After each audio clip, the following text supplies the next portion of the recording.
Terungkap sebuah fakta menarik di balik kasus pencemaran nama baik Nikita Mirzani.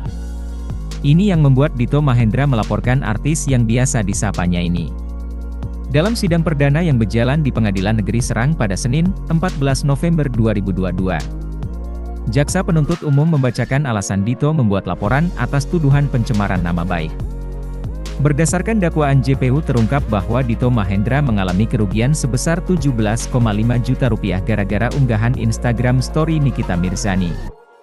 Hal itu terjadi karena Dito gagal menjual sepasang sepatu merek Hermes ke seorang perempuan bernama Melissa pada 8 Mei 2022 di sebuah kafe di Plaza Senayan.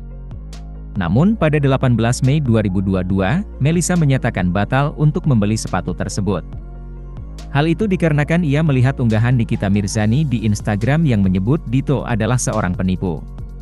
Alhasil Melissa menghubungi Yusi untuk membatalkan transaksi sepatu mewah itu karena takut mengalami penipuan serta minta dikembalikan uang mukanya alias DP.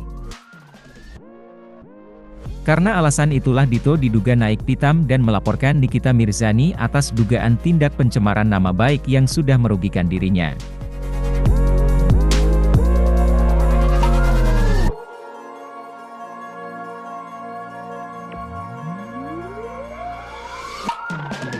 Terima kasih sudah nonton, jangan lupa like, subscribe, dan share ya!